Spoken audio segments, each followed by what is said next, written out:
bom dia, bom dia. Bom dia. Muito bem. Esse estudo foi feito durante a semana, fazendo parte da programação, e a Nádia pediu que nós fizéssemos aqui. Quando a gente aborda a bênção do corpo, tem vários ângulos, né? Eu particularmente não gosto quando fala assim que o corpo é a bênção da reencarnação, porque como dizia o nosso companheiro Snark da casa, Deus é que inventou a reencarnação, então isso não é bênção, é obrigação. Né? Eu lembro que ele brincava com a gente assim, o Snark foi um dos presidentes da casa há muito tempo, né? Ele brincava com a gente assim, que vocês ficam agradecendo o sol. Sol é obrigação de Deus, se tiver sol tem vida. Ele que criou isso, então tem que ser sol mesmo. Você lembra disso? Você lembra, Elias? Não? Achando engraçado.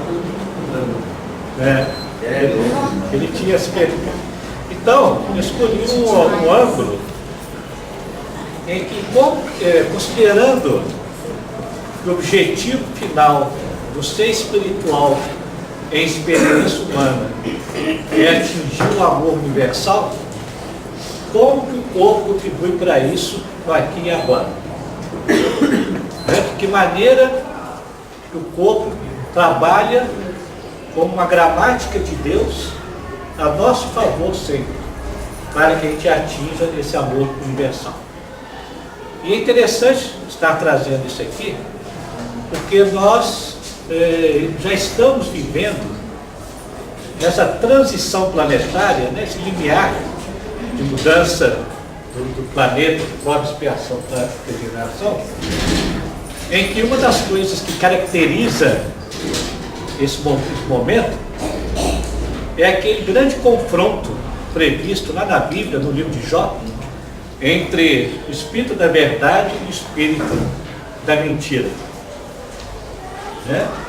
O espírito da mentira representando Eva em todas as suas múltiplas manifestações. E nós estamos assistindo isso em todas as áreas humanas.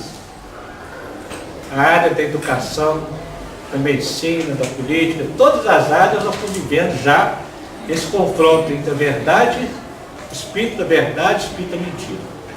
E como nós aqui escolhemos como referência o espírito da verdade, é interessante trazer esse assunto aqui para que a gente, para que todos nós possamos ir fortalecendo o nosso espírito de coragem, porque para viver o espírito da verdade, nós vamos ter que ter muita ousadia, porque o tempo todo nós nos esquecemos que nós somos espíritos em experiência humana e não humanos em experiências espirituais.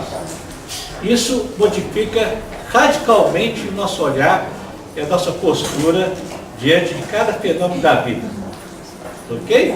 Doutor, meu amigo, dá licença. Ok. Essa bolsinha foi esquecida por uma criança aqui semana passada. Não tem identificação de quem é. Se for de alguém, está na secretaria, né? Obrigado. Você vai passar, né? Não sentiu falta, né? O espírito está vivendo como espírito. Não sentiu falta.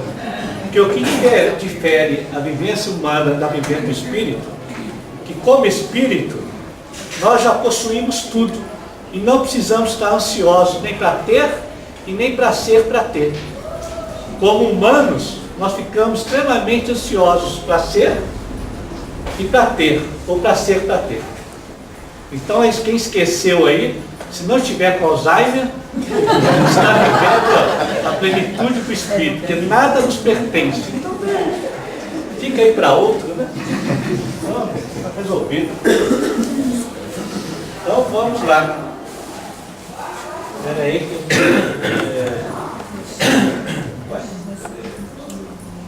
está invertido o slide. Então, nós vamos falar sobre como o corpo contribui para desenvolvermos o amor universal. Toda vez que nós estivermos contrários ao amor universal, nessa tensão constante e natural entre o nosso primitivismo egóico, né, do egoísmo, do orgulho, e a força altruísta de Deus, essa tensão gera enfermidade. Então, como diz aqui no Evangelho, esqueci de colocar aqui, ainda sou avacalhado com essas coisas. O Evangelho segundo o Espiritismo fala lá: se os médicos fracassam na maior parte das doenças, é porque tratam o corpo sem a alma. E porque o todo não estando em bom estado, é impossível que a parte esteja bem. Então, veja bem, o que o Evangelho está falando é que não é possível tratar do corpo sem a alma. Ou seja, a alma que reside na enfermidade, não é no corpo. É na mente que reside a enfermidade, não é no corpo. O corpo é efêmero, passa. Ok?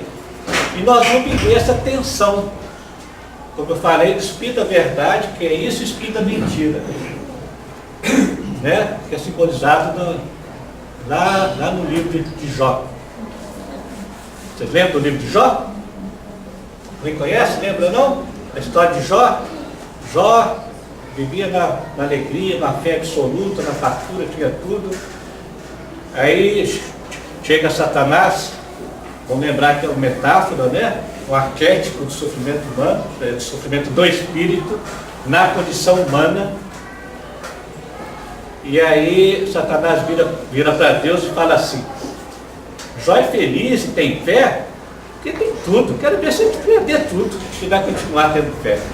E aí Deus vira para ele e diz assim: você pode fazer o que quiser com ele, mas o poder da vida e da morte me pertence. E aí Jó começa a tirar tudo dele. Tira os filhos, a riqueza, a confusão, aí vai. No livro vai narrando. Aí, de repente, só começa a ter uma dúvida. Opa, pera lá. Ele baqueia na fé. Né? E quem questiona a fé de Jó é a esposa dele. Olha que mulher danada, né? É por isso que existe psicanálise, porque existe mãe. Existe mulher, por isso que existe psicanálise. A mulher dele cutucou. Você ainda continua tendo fé? Olha o que Deus fez com você.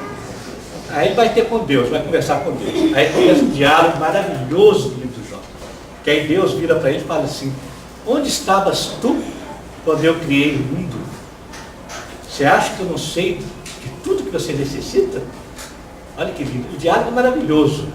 Aí Jó resgata o pertencimento a Deus. E Deus lhe devolve todos, tudo que ele tinha. Então essa tensão constante é uma tensão de pertencimento a Deus, de esquecimento que nós somos seres espirituais e não seres humanos. Enquanto humanos, nós topamos com a nossa fragilidade de ser, com a nossa vulnerabilidade. E nós não toleramos essa vulnerabilidade. E aí nós vamos fazer de tudo para não conviver com esse desamparo, com esse abandono, com esse terror que a gente vive a cada instante, que se manifesta em todos os momentos. É o meu filho que não passou da prova. Ai meu Deus, eu tinha que passar na prova. Olha o despertencimento a Deus. Aí você sai na rua, e se eu for violentado, ai, a doença, ai meu Deus, a doença grave acometeu a mim e meu ente querido. O tempo todo, sentimento de despertencimento a Deus. E é nesse sentimento de despertencimento a Deus, nesse sentimento de insegurança e vulnerabilidade, que o espírito da mentira manipula. É humano. Tudo que é humano é efêmero e é mentiroso. Tudo. Todas as áreas. E é isso que nós estamos vivendo nessa crise. Todas as áreas. Porque as verdades humanas são relativas. Se são relativas, não são verdadeiras. Porque as verdades absolutas é que são verdadeiras. Percebe? Então, na questão do corpo, todos nós vivemos isso, vocês, né? E o espírito fica danado da vida, porque a gente conversa com o espírito, lê sobre o espírito, e ainda tem gente que vê espírito e vive como humano. Como que é viver como humano? É na hora que topa com esse abandono, esse desespero. Quando um filho adoece, alguém é atropelado, a gente fala assim, não, graças a Deus não aconteceu nada com ele. Como assim? Queria que se acontecesse, não era graças a Deus, não? Foi Satanás? Olha o livro de Jó. Quando nós soubermos falar graças a Deus em qualquer circunstância, aí voltamos a pertencer a Deus. Percebeu isso? Ah, meu filho passou no concurso. Graças a Deus. Ah, meu filho passou no concurso. Não passou. Graças a Deus. Louvado seja Deus. Percebe? Como que sutilmente, no cotidiano da vida, nós vivemos o Jó, essa mentira da verdade. Então, na área do corpo, é a mesma coisa. Peguei uma gripe. Pronto. O espírito da mentira já incorporou em mim. Uai, como assim? Uai, o vírus, a bactéria, então o que é? A gente estuda que fluido cósmico universal, na hora de viver isso, não vive. O que é bactéria e vírus? Fluido cósmico universal. Vai ser veneno ou remédio, dependendo da necessidade de cada um. Mas quando nós continuamente nos sentimos despertencidos a Deus, na hora que a gente adoece, a gente procura uma causa externa. E aí acusa a causa externa, que é o Satanás. Que aí o Satanás divide. O tempo todo provoca o ego, provoca em nós uma divisão entre eu e Deus. E a luta nossa vai ser para resgatar essa unidade com Deus. Bactéria e vírus é Deus. Vai ser veneno ou remédio de acordo com a necessidade de cada um. Percebeu? Nosso Senhor falou, não é o que entra pela boca, contamina o homem, é o que sai. Pronto. Ah, eu comi uma banana e passei mal. Olha Satanás outra vez. Olha o espírito da mentira outra vez. E ainda vai arrumar explicação. Mas como em todas as áreas, o espírito da verdade se instala ali. Não é só o nosso espírito da verdade, o livro dos espíritos, não. Ele está presente em todas as áreas, nessa luta. A área da ciência, por exemplo, um grande filósofo, pensador, Karl Popper, junto com Foucault, eles decretaram que a medicina virou religião, cheio de dogmas, e não tem nada de ciência. Eles pensaram isso. Por quê? Porque é de verdade relativa. Não há universalização. Se não há universalização, não é verdade. E a gente vive nesse em cima do muro.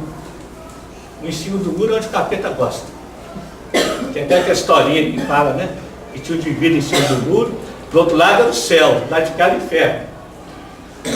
E aí a turma do céu chamava, vem cá, vem pra cá. A turma do inferno, vem cá, vem pra cá. E o capeta estava ali, estava, tá nem aí. Aí a turma do inferno falou assim, ô capeta, você não vai ajudar a gente não? Falei, pra quê? Quem está em cima do muro já está no inferno. Já está. Que é essa coisa louca. É quem seguir? Como seguir? E na hora que a gente apresenta o espírito da verdade, aí acabou, a guerra se instala mesmo. Que é o que caracteriza esse período de transição. Uma verdadeira guerra entre a verdade e a mentira. Nós vamos estar vivendo e vamos continuar.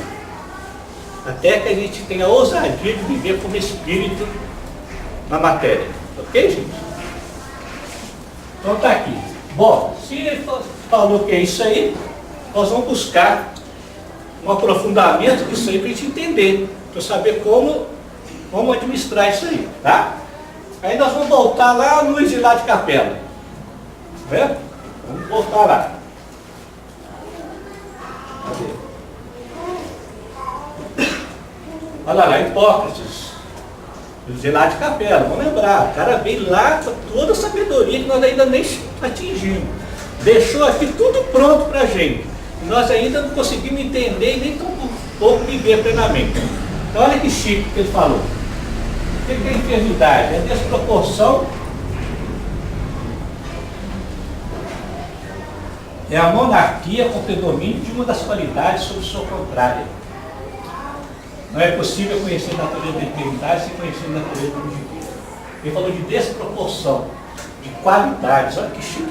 Ele está falando que o que nos adoece é a nossa qualidade. É aquilo que eu sou bom, meu dom, meu talento. É isso que nos adoece. Quando está em desproporção. O que é desproporção? Quando eu uso o que eu sou, além do necessário. Está lá no livro dos Espíritos. Kardec perguntou ao Espírito da Verdade: como é que eu vou saber se eu estou amando a mim mesmo?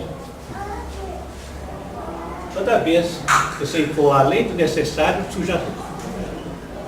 Então, a enfermidade está na alma, né?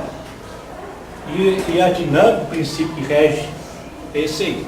Que nós vamos ver isso em Emmanuel, no mundo maior, desde amor, que fala a mesma coisa. Nosso problema é saber reconhecer o que eu sou, usar com medida, na medida certa, que é o meio, não extremos, que é isso que ele falou aqui de monarquia, de uma das sociedades sob sua contrária. Como é que é isso? Cada um tem um dom, tem um talento. Diante do nosso sentimento de despertencimento, que gera abandono, desamparo, fragilidade, nós vamos querer fazer mais, além do que é necessário. E naquele momento gera uma tensão. E aí o corpo expressa. Ok? Então já está a dica aqui. Na hora que adoecer, o que eu vou olhar? Onde que eu fui além do necessário daquilo que eu sou? Você imagina uma pessoa que tem uma qualidade de cuidar, de proteger. Ela vai cuidar, vai proteger. Mas se em sua intencionalidade ela achar que é capaz de evitar qualquer perigo, qualquer sofrimento para o outro, ela vai adoecer. Que a missão dela é o exercício do cuidar. Ela vai ter que renunciar à sua intenção. Porque o que nos adoece não é o ato de fazer, é a intencionalidade de achar que eu sou responsável por. Esse é que pega a gente. Porque quem é responsável pelo outro não sou eu, é o Pai. O Pai é que cuida. O Pai é que sabe das nossas necessidades enquanto Espírito. O Pai. Mas como nós duvidamos disso, em função da nossa fragilidade, eu vou querer ser mais do que o Pai e determinar o que é bom e o que não é para o outro. Percebe? E ainda nós vamos querer mudar a aprovação do outro, fazer com que não sofra, não passe por isso ou por aquilo, ou eu mesmo. E aí nessa exacerbação de intencionalidade, é ali que o adoecimento acontece. Percebeu isso, gente? Ok? Dúvida? Essa é a essência. E não é fácil, porque quando a gente se pergunta quem eu sou, é difícil responder isso. Por isso que Deus falou, eu sou. Quando eu sou se mostra e é conhecido, encontra o caminho e a verdade e a vida. Fala, filho. Talvez para vocês, como médico homeopata, seja mais fácil essa compreensão, né? A gente que é alopata de carteirinha, às vezes a gente fica muito angustiado na nossa prática clínica de tentar envolver essa integralidade, né? Sim. De espírito, alma, mesmo conhecendo há tantos anos, né? Estudando, evolução dos mundos e tudo. Mas eu fico pensando nessa intencionalidade, assim, né? Isso se tiver oposto àquilo que você falou, que a pessoa está preparada. O Chico Xavier, ou a Madre Teresa de Calcutá, por exemplo, que a intencionalidade é a fome de sede de justiça a qualquer preço. Madre Teresa saiu na Europa para ir cuidar da fome dos desnutridos e achar que a vida dela é aquilo. Em momento nenhum, me parece que ela teve um desequilíbrio. Mas teve. Olha só, ele acha que não. Mas o Emmanuel falou que teve. Porque essa sua dúvida foi a dúvida do Chico Xavier, e o Chico perguntou para Emmanuel: Emmanuel, eu estou sempre adoecendo. E Emmanuel respondeu: você ainda não sabe usar da sua bondade sem sofrer. Olha só. Porque o que adoece é intenção. E ele sofria profundamente com aquele ambiente, como Maria Teresa, como a Madre Teresa, como Francisco de Assis. Francisco de Assis foi convencer o líder dos muçulmanos a não combater as cruzadas. Ele voltou com tracoma, com doença no olho, ficou cego 2 anos. Ele teve uma intenção de convencer. Olha, voltou, por quê? A intenção não nos pertence. o resultado não nos pertence, pertence a Deus. E Chico buscava o resultado na angústia de aliviar a dor do outro. E Emmanuel falou para ele, é isso que te adoece. Percebe? Olha que Chico, foi boa colocação sua. Duas coisas. Isso, porque a intenção é nobre. Eu quero salvar, mas eu não tenho esse poder, porque quem salva é o Pai. Eu não. Então o que me resta? Viver o que o Chico não soube viver, que segundo Emmanuel. Aqui está lá no Evangelho, segundo o Espiritismo, capítulo Bem-aventurados os aflitos. O espírita deveria aprender a lidar com as vicissitudes da vida com indiferença e até mesmo alegria. Olha só, está no Evangelho. O que é indiferença? Não é virar as costas, é aprender a não sofrer. Porque quando a gente sofre com o sofrimento do outro, eu estou julgando Deus. Porque se Deus permitiu que ele passasse por aquela provação, para que o espírito dali saísse em graça, eu estou duvidando de Deus? Estou. Mas não é justificativa para deixar de ajudar, né? Não, essa aqui é a arte. A indiferença é não sofrer, sem virar as costas. Eu me envolvo, mas não sofro. E ainda com alegria, cara. Nós vamos ver aqui por que alegria. Muito complicado mesmo. Eu compartilho do ponto de vista. É? Na área da saúde mental. É difícil de explicar. Cara, isso é mudança de paradigma, que nós ainda não adentramos. No budismo, no taoísmo, eles são especialistas nisso. Eles socorrem e ajudam e não sofrem. Sabe por quê? O que te faz sofrer? É o desejar que fosse diferente. Por isso que no budismo eles condenam o desejo. Eu acho que a gente lida com a nossa, eu percebo que a gente lida com a nossa impossibilidade. Isso que nós estamos falando. Com a nossa Impotência. E por que a gente lida com a impotência? É isso aí. Porque nós ainda não desenvolvemos a fé absoluta de total pertencimento a Deus. É por isso que a gente se sente impotente. Porque nós ainda não temos fé. Diz aquela certeza que só o Espírito da Verdade fala lá, primeiro capítulo do livro do Espírito. Deus, causa primária de tudo, justiça e bondade sempre, onipresença. Nós não temos essa certeza ainda, gente, na condição humana. O dia, olha só o que Emmanuel fala no Consolador, na resposta 96. O dia que vocês souberem viver como espíritos que são na condição humana, nem medicamento será necessário mais. Olha lá, no Consolador, que é isso, eu busco como? Porque toda enfermidade está na mente, na alma. E nós seremos capazes de preveni-la ou curá-la, sem medicamento, se eu lembrar que eu sou espírito. Só que a gente não lembra que é espírito, eu só fico vivendo no humano. E no humano emerge impotência. Que é um horror, é um pânico. Aí olha, vocês estão percebendo que a mudança de paradigma já está escrito, nós estamos provocando isso a uma vivência. Tá bom. Aí vem uma angústia também nesse sentido, porque quando a gente vê, né, a frase de Box, a questão de desproporção e desequilíbrio, a gente sempre pensa na parte mais simplista. Estou falando como monopólio, né? Então pensa assim, ao desequilíbrio. Por exemplo, se a boca está desequilibrada, eu vou realmente ter problemas de obesidade, diabetes, dislipidemia, aumento de colesterol. Isso vai levar, pela minha responsabilidade de livre-arbítrio, as consequências do infarto, do AVC, né? Evidentemente que a gente sabe que a questão do espírito, a doença espiritual, talvez esteja no desequilíbrio. Olha só que interessante. Excessos. É nesse sentido que a gente olha que interessante. Tudo que ele falou aqui, agora, é mentira. Eu estou jogando assim, eu jogo o time, viu, Felipe? Mentira o que é? Por quê? A gente não deve tempo hoje, a gente continua no outro sábado.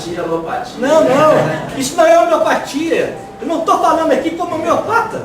Não estou, isso aqui é legal.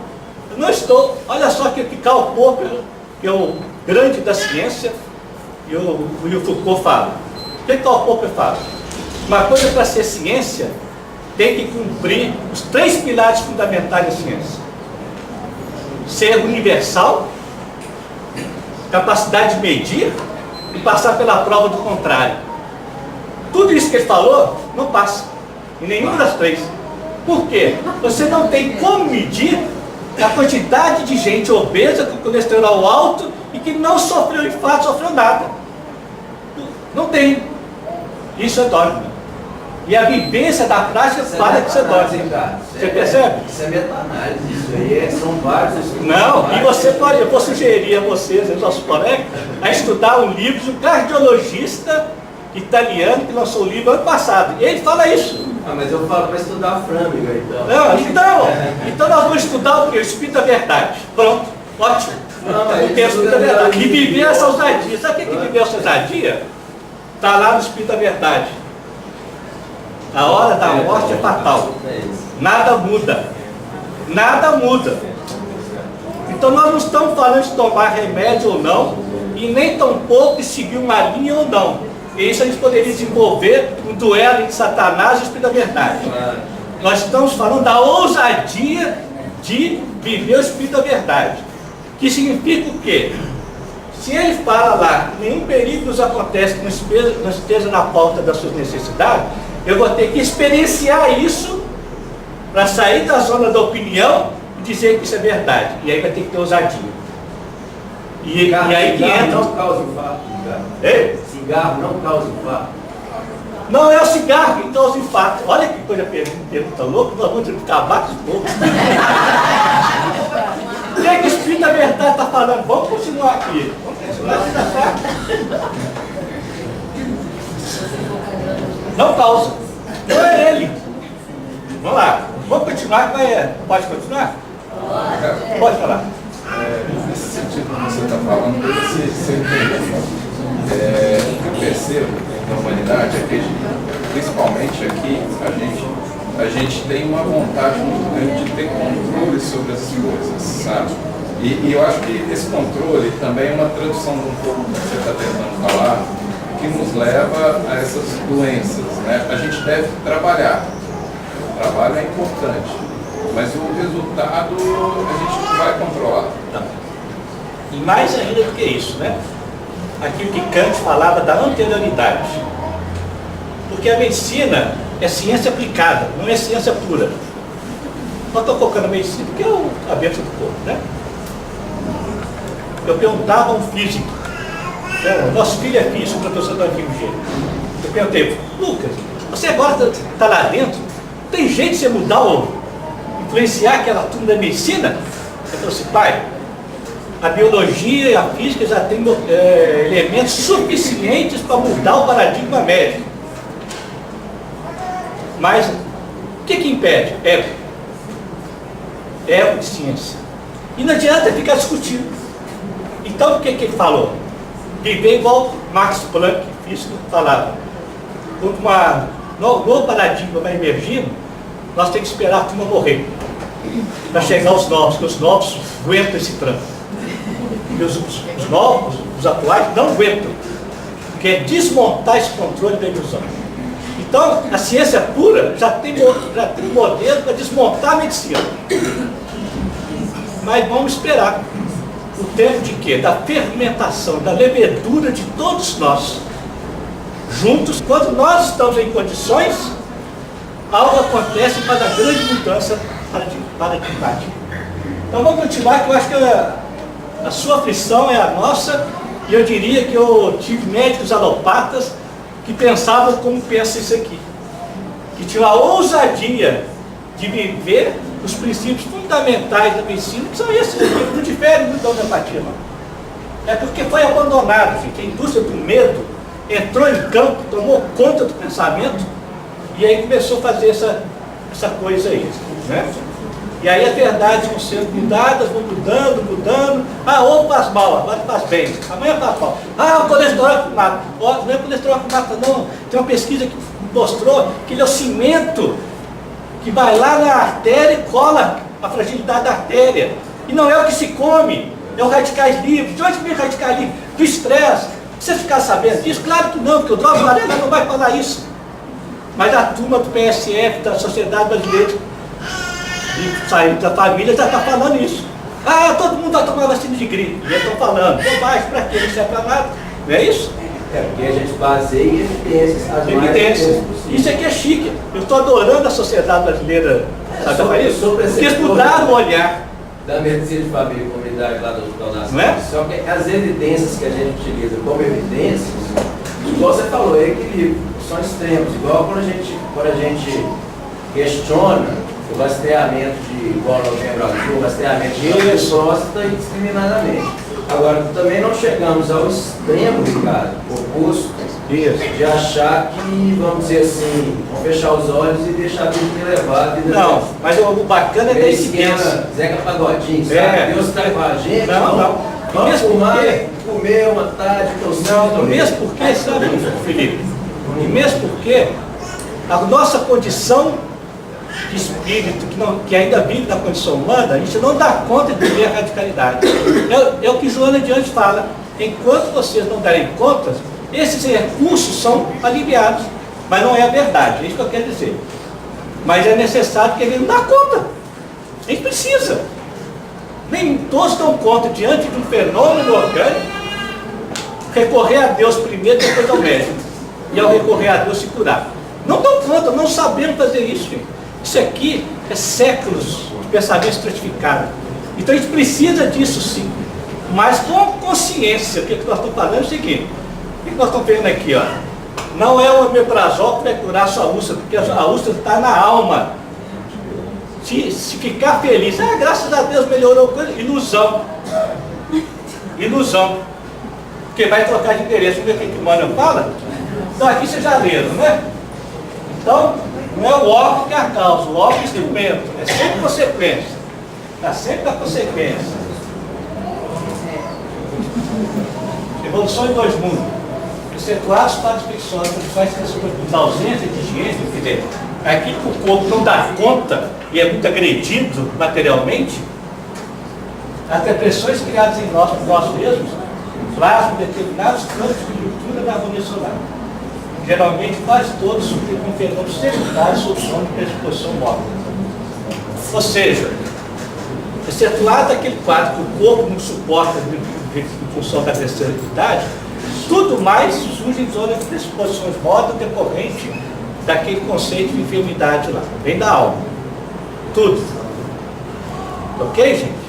Então vocês podem passar em frente à Santa Casa, respirar os bichos todos que estão lá. Pode pegar nas coisas, tudo é gosto universal. Se você precisar se criou a zona de predisposição, vai vencer. Se não criou, não vai. E a dificuldade da ciência militar, medicina é medir isso. Tem gente que medir quantas pessoas já foram picadas por Aedes e não teve? Não. Então não tem jeito de falar que é aquilo que é o problema principal. Mas o inverso é bem complicado, Ricardo. Tipo assim, vários de nós aqui agora temos a Helicobacter pylori no estômago. Praticamente mais de 70% a 80%. Isso é evidência. E alguns vão ter úlcera, outros não. Certo? Agora, tendo úlcera e a bactéria, você tomando um antibiótico, você vai cicatrizar a bactéria. Pode matar a bactéria, gente. Pode matar. A doença voltará de outra forma. Volta, entendeu? O caminho de volta, Vai às voltar. vezes não é necessário. Porque olha só, porque a gente ainda, nesse sentimento de despertencimento a Deus, a gente ainda acha que o Satanás criou a H. pylori para sacanear com a gente. Não. A H. pylori é fluxo universal, é do bem, tá legal. É do bem. A nossa predisposição, o nosso desequilíbrio espiritual Precisou dele. precisou dele. Aí você vai lá e mata ele. Tem que matar. Sabe para quê? Para eu dar conta e tempo de trabalhar a minha consciência na causalidade do fenômeno real. Porque a causa não é o pylori. Então Está na alma. tempo de doença, entendi. Tem que passar por esse tempo de úlcera. Hein? Até ela se resolver espontaneamente. Você quer? Eu tenho. Vou seguir, que eu acho que o Mano vai responder. Tá. Olha só, para o homem da terra, a saúde pode significar o equilíbrio perfeito dos órgãos. Para o plano espiritual, todavia, a saúde é a perfeita harmonia da alma. Para a obtenção da qual, muitas vezes, a necessidade da moléstia. Ou seja, a moléstia vem como auxiliar para nos tirar daquele extremo que nós vimos lá e nos colocar no meio. Ok? Então vem a úlcera lá. Eu criei a úlcera. para ter a úlcera eu preciso interagir com o meio. Aí tem o H. pylori que a ciência descobriu, olha, os dois estão juntos. Beleza. Ela vem com essa função. Se eu utilizo a doença com consciência de ser espiritual e vejo a causalidade em nível mais profundo, ao sair do adoecimento, mesmo com medicamento, eu estou no caminho de cura. Não é o remédio que é o problema. Percebe? O problema é que vem a doença,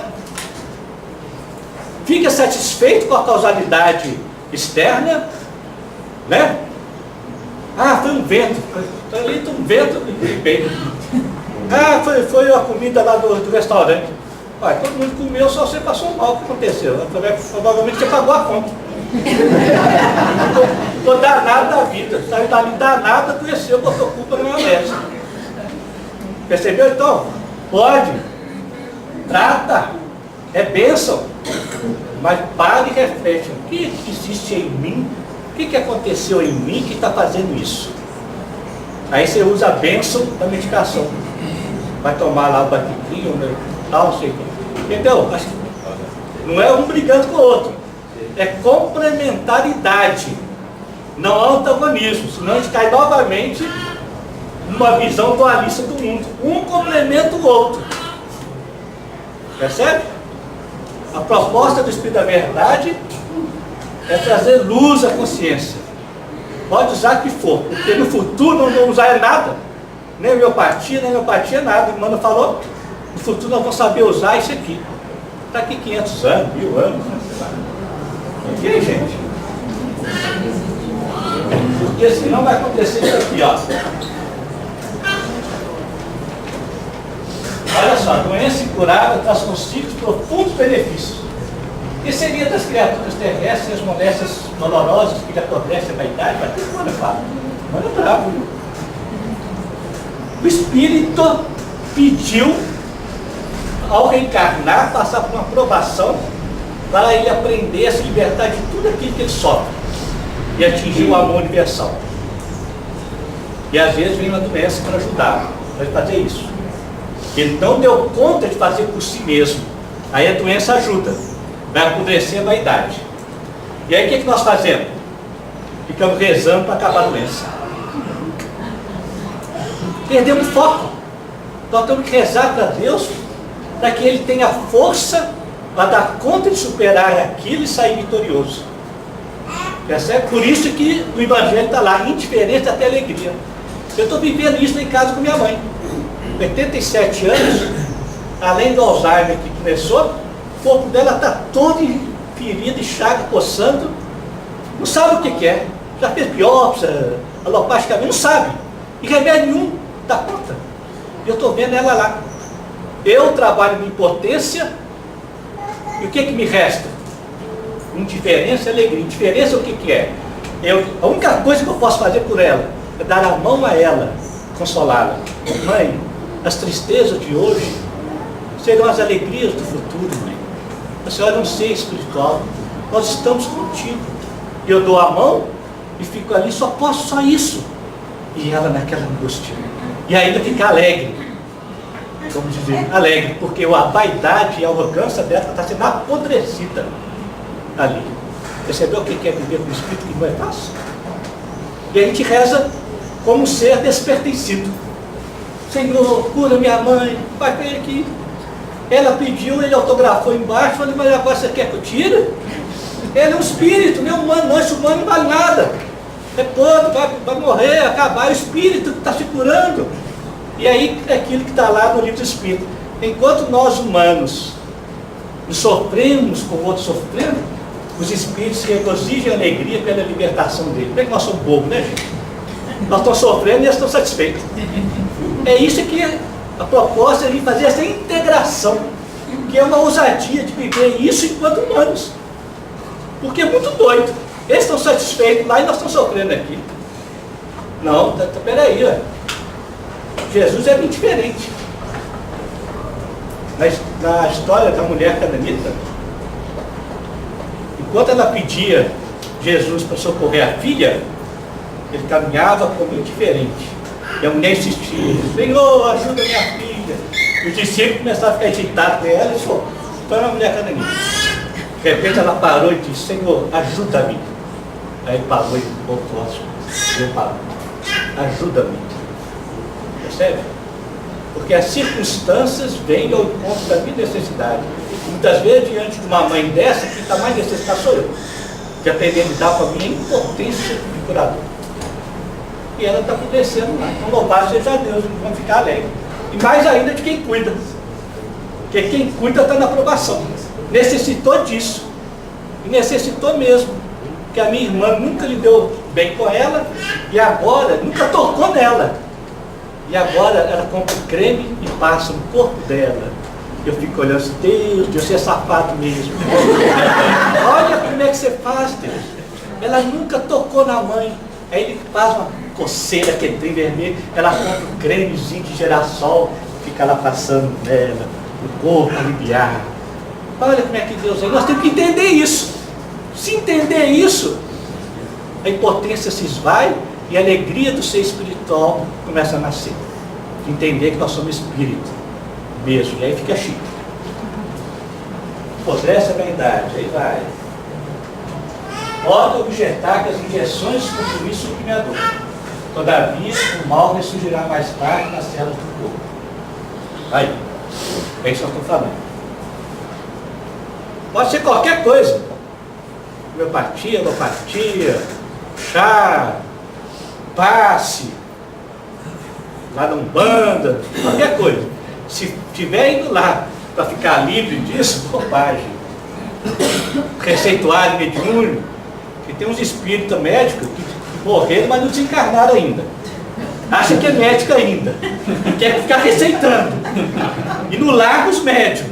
Aí receita aquelas receitas horrorosas. 3 complexos B, remédio homeopático, faz aquela misturada. Tem lá aquele livro, não sei se vocês conhecem aí, Nas Trilhas da Libertação.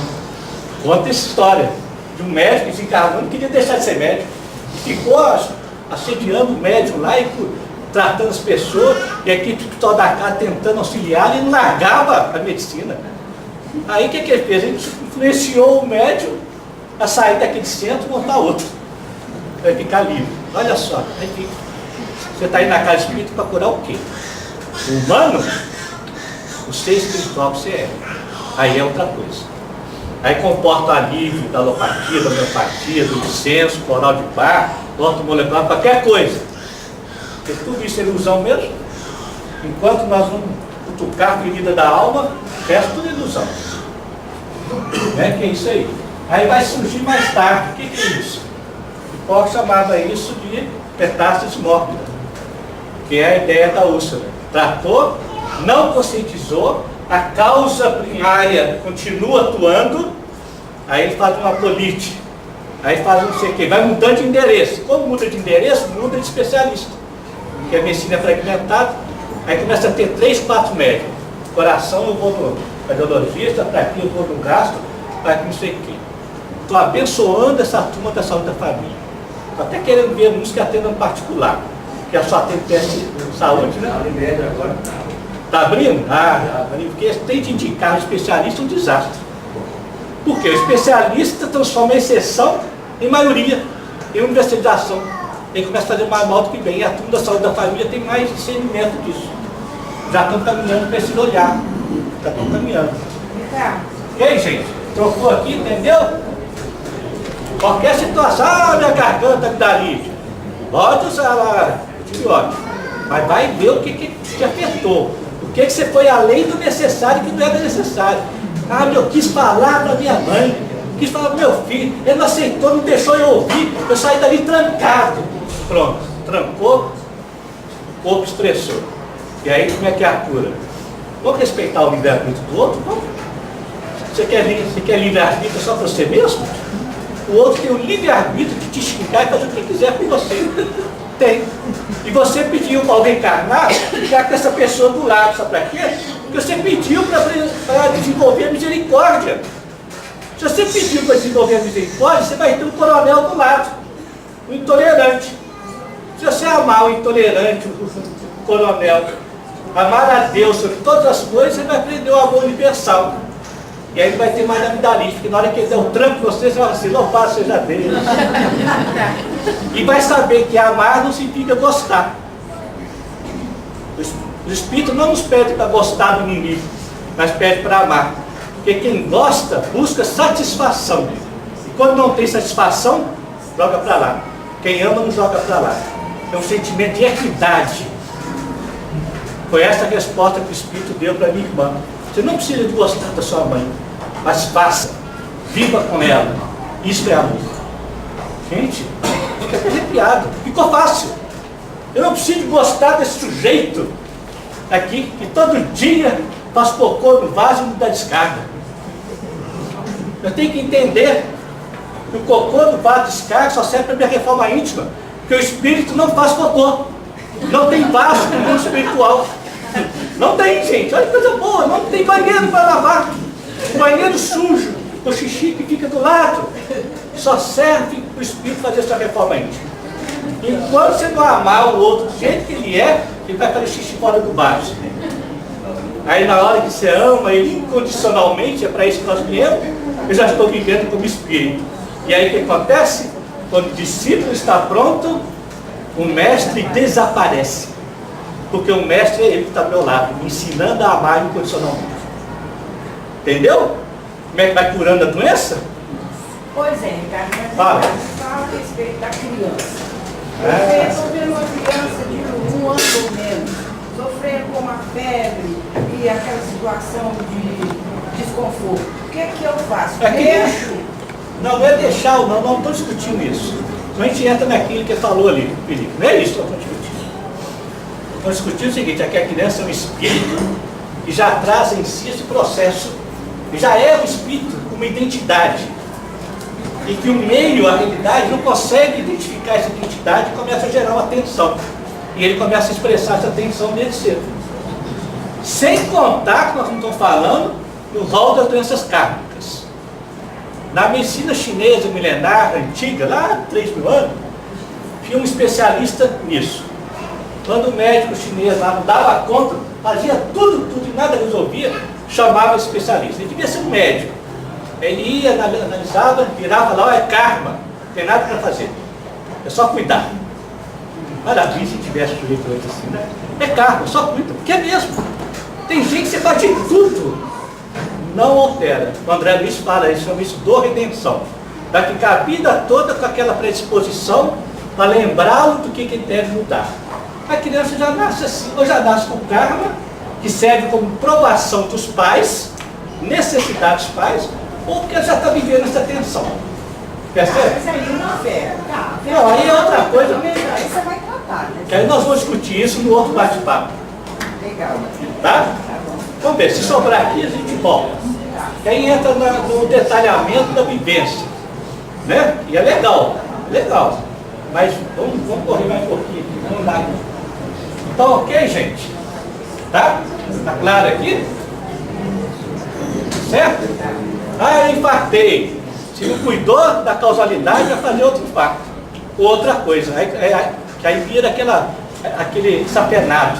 Ah, já fiz 3 stents, não sei o quê. Nossa, não cuidou. Você lembra do caso de Valdo? Quando ele teve um quadro desse? Você lembra, Felipe? Ele contando que ele teve uma angina, né, uma insuficiência coronariana, durante uma palestra. Aí foi levado, aquela coisa toda, hospital, examinou, o médico falou assim, você está infartando, instrução grave, não tem que mexer isso aqui. Aí pronto, né? Acabou minha não sei o quê. Aí a Joana de Anjos chega e fala assim, você está fazendo na cama? Vai, Jana, estou infartando, acabou, não posso mais. O quê? Levanta daí. Você vai começar a olhar todo dia no espelho até achar a causa disso aí. Vamos embora, vamos trabalhar. A ousadia, hein? Eu conheço gente que não é de Valdo não, que fez essa ousadia, depois eu conto. Ele levantou e começou a olhar no espelho e achou. Naquele dia da palestra, quando ele foi fazer uma palestra, ele olhou uma pessoa lá no público, que há algum tempo atrás houve uma dissensão, não lembro direito o tema, mas ele detectou que havia algo não resolvido dentro dele. Na hora que ele olhou aquele indivíduo, ele sentiu mal. É aquele aquela manchazinha não resolvida. Aí acionou o processo. E aí ele fez o processo de cura. E não foi preciso outras condutas mais radicais, e está aí ele, com 90 anos, daquela inteireza mesmo. Eu conheço gente que tem essa ousadia. E é essa ousadia que eu estou lançando a semeadura. Essa semeadura. E os Espíritos falam. Perguntaram para Jesus: o que é preciso para viver a tua proposta, Senhor? E ele respondeu: coragem, olha só, alegria e perseverança. Porque na hora de responder à febre, nós podemos responder com um embasamento técnico, embasamento espiritual, e para viver o embasamento espiritual você vai ter que ter ousadia. Se não tiver, vive do que dá conta. Mas sabe que vai ter que ter ousadia. Ok?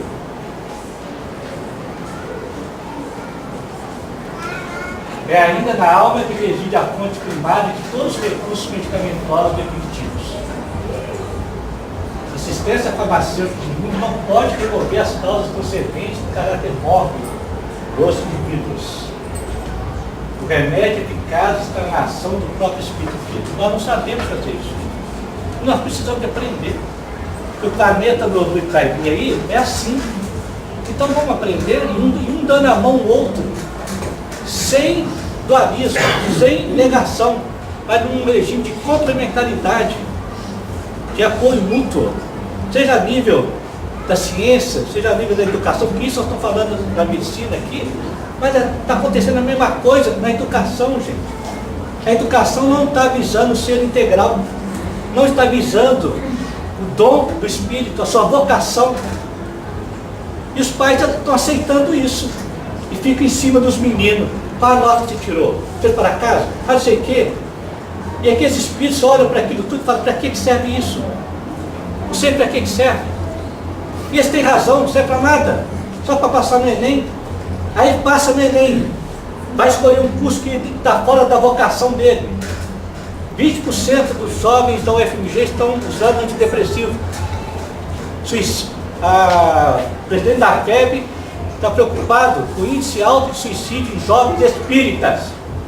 Como assim, gente? Nós, pais espíritas, que não estamos fazendo com esses meninos? Nós estamos educando como humanos ou como espírito? Porque como espírito, vai viver a sua vocação. E eu te dou apoio. Eu conheci uma pessoa, fez 14 vestibulares para engenharia civil. 14, não é 14 anos, são 14 provas. Entrou, fez, exerceu uns 3, 4 anos, largou.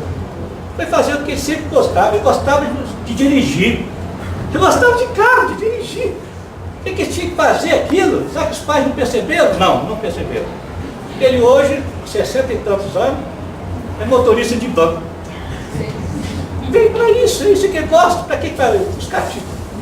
É ali que o ser espiritual se encontra e fica bem. Aí vai ser engenheiro civil, desencaixado do mundo, angustiado. Então isso que nós estamos fazendo aqui, está acontecendo na educação também. É uma coisa. E aí gera o quê? Só que lá o sintoma é o sintoma social. É um menino que mata o colega, que agride a professora, essas coisas que vocês estão vendo aí. Aquilo é o sintoma da sociedade, o sintoma nosso. Então eu fico aguardando pais que vão revolucionar isso, vão fazer greve. Não pago mais a escola enquanto mudar o ensino. Vai ter que ter ousadia. É doido. Eu vi isso lá no Canadá, em Vancouver. Os pais entraram de greve a favor dos professores e foram para a rua. Isso já está acontecendo no mundo. Pais ousados que protegem aquele que educa. Foram para a rua para requerer melhores condições para os professores. Pensou que legal? Vai ter que ter ousadia, não vai? Vai, que sem viver Jesus não vive mais ou menos, não. Tem que ter ousado mesmo, um pouco mais. Atrevido. Tem que ser atrevido. Uma cliente minha teve que colocar o paca-passo. Aí tá, passou, tal, nós começamos a conversar, tal. Ela identificou a causalidade que gerou o processo. Curou o processo, estava bem. Eu virei para ela e disse: olha, você está bem, você cumpriu a lei de cura prevista por hipótese. Se você quiser tirar o marca-passo, pode tirar. Aí foi, passou o tempo, de repente ela volta. Estava sem marca-passo. Eu pensei, e aí, como é que foi? Eu cheguei pro cirurgião, cardiologista, vim tirar o marca-passo. Ele falou assim, não pode, vai morrer. Ele virou e falou assim, a hora da morte já está determinada, porque eu sou espírita e está lá na pergunta 800 e tanto livros de vida. Isso é muito para a nossa cabeça, da nossa razão. Nós temos que destruir a nossa razão para entender a lógica de Deus e viver a experiência. Se não viver, nós ficamos na mesma morrinha com a nossa razão humana. Por isso que a fé raciocinada é que destrói a razão humana, para entender a razão de Deus. Aí ele falou assim, não, mas você, olha, vou fazer o seguinte então, eu vou tirar. Mas se eu sentir que você descompensou, eu ponho. Tudo bem, aceito. Tirou, não descompensou, tem 7 anos que está sem. E aí? Oh, isso é viver o espírito. Tem que tomar cuidado com a fé irracional, né? A fé... Fechar os olhos e atravessar a Amazonas. Não, senão não confusão. Oi? Vamos fechar os olhos e atravessar a Amazonas às 5 horas, porque a hora da morte não estará determinada nesse sentido do livro dos Espíritos, né, Ricardo? Não, eu interpreto diferente, ela está interpretando como eu interpretava. Sim. Eu interpreto e vejo diferente. Consolador, livre-arbítrio, determinismo coexistem. Olha, esse é o tema polêmico, eu não vou entrar aqui agora, só tem 5 minutos. Mas Aí, livre-arbítrio e determinismo coexistem em nossas vidas? eu não vou nem entrar nisso. É a pergunta Porque do consolador para Emmanuel. todo estudioso da doutrina espírita esbarra nessa polêmica. Não é polêmica, Emmanuel. É polêmica. Sabe por que é polêmica? E determinismo Eu vou te- coexistem em nossas Eu vou te falar que é polêmica. Não, estou te fazendo uma Porque pergunta. Joana de Anjos falou o seguinte, Divaldo, você vai estudar o livro dos Espíritos dos nossos 100 anos. E se a cada 3 anos você entender da mesma maneira, você tem alguma coisa errada.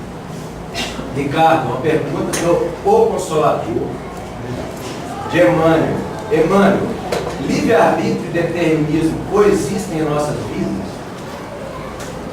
Esse é o assunto. Nós vamos criar uma ágora de ousadia. Porque as verdades, elas vão mudando a interpretação, conforme a ousadia do Espírito que vive. Eu posso ler isso, hoje vou entender de um jeito. Você não usado. Na hora que eu viver, eu vou entender outra coisa. O problema, sabe o que é? O problema grave. O conhecimento, para se tornar uma verdade, tem que passar pela experiência. Matéria científica tem que ir para o laboratório. O laboratório da ciência do espírito é testemunho. Se não houver testemunho, eu só sou um emitidor de opinião, mas eu não vivi aquilo com experiência. E para viver a experiência, você tem que ser louco. Tem que ser louco. Se não for louco, você não adquire, você não avança no modelo, no olhar. Dizem os rabinos que cada palavra de Jesus tem no mínimo 70 interpretações. E o modo como a gente sente ver, eu posso afirmar para vocês, que hoje, com quase 60 anos, o modo como eu lia o livro do Espírito, e hoje, vendo e vivendo as coisas, eu estou relendo tudo, e gente, olha, tem isso também, tem aquilo também, mas isso só posso afirmar na vivência. Eu não posso ficar teorizando, eu tenho que me lançar no arrojo da vivência. Tenho que lançar. Eu tenho que lançar nesses momentos trágicos da vida, da nossa vulnerabilidade, viver diferente. Só ali sim, aí eu tenho que fazer igual Paulo, que ao ficar cego, diante de Ananias, ele disse: Senhor, eu entrego os meus olhos a Ti. Olha só, gente, eu entrego os meus olhos a Ti. E ao entregar a Ele, não precisou continuar cego. Eu conheço gente que está entregando os olhos a Jesus e está deixando de ficar cego onde tinha tudo para ficar cego, segundo o modelo humano. Você tem que ter uma ousadia, é mudança paradigmática. É topar com toda a sua fragilidade ser que rompe com toda a racionalidade, tudo que a gente sabe. Se não fizer isso, vou passar 50 anos lendo Consolador, Livro dos Espíritos, entendendo do mesmo jeito. E a minha vida mudou em quê? Eu estou fazendo a mesma coisa? Como é que é isso? Só que eu tenho que viver. Tem que sentir na pele a loucura. Senão não tem. Para terminar, então, que bom, né? O estudo balança, assim, o estudo que todo mundo gosta, dois tipos de estudo, né? Um que todo mundo gosta, que fica todo mundo acomodado. E tem aquele gostar que incomoda. Uma vez eu estava muito incomodado por estar incomodando, aí um amigo espiritual veio e falou assim, jamais se acomode, continue incomodando, porém sem antagonismo. Vai? Enquanto o sentimento de ignorância não nasce em nós, não há mudança de paradigma. Nós vamos continuar vivendo do mesmo jeito. Vivendo do mesmo jeito. E filho faz isso com a gente. A coisa mais linda que filho faz com a gente é jogar a gente na bacia, no abismo da vulnerabilidade. Percebe? É quando um filho com 15 anos fala, eu vou lá no Sem Terra, lá no Carajá, ver como aquele povo vive. Você abençoa e vai. Vai? Você tem medo não? Vai acontecer alguma coisa? Eu vou viver a proposta do livro dos Espíritos sobre o perigo. Eu vou viver. Ah, e se você acontecer coisa? Não, isso é Espírito eterno. Deus não julga ninguém. Espírito é assim. Espírito acha que tem que vencer toda essa reencarnação. E fica louco. Isso é ego. Nós somos Espírito eterno. Então vai, meu filho, vai. E pronto. Finalizando então, como elemento curativo da alma lá, né, que nós estamos falando, né? Tem muitas falas curativas, né? Mas eu tenho só essa aqui que é a principal, que assim, pode ser referência. São os olhos a lâmpada do corpo. Se os teus olhos forem bons, todo o teu corpo será luminoso. Se porém os teus olhos forem maus, todo o teu corpo estará em trevas. Como eu olho o mundo? É no olhar que vem a interpretação do sentimento. É no olhar que o ego se manifesta. E o ego é aquele conjunto de sentimentos, de emoções, de interpretações que eu escolhi reencarnar para não vivê-lo. E ele vai insinuar em mim 24 horas, vai ficar insinuando. O desafio é não viver o que os meus olhos propõem. E se for preciso, ficar cego igual Paulo, para enxergar novamente, porque ele entregou os olhos ao Senhor. Entregar os olhos ao Senhor é aquilo que o Joana de Anjos fala numa mensagem que de volta tem de 2009, que é lá na Espanha. O ser que se ilumina é um ser que não vive mais o mundo do dualismo e resgata a inocência da criança. Não a criança sem experiência, mas a inocência da criança. Aquela que não condena, aquela que não julga e não condena nada. Aí pronto. Aí nós começamos o caminho de Deus. Ok,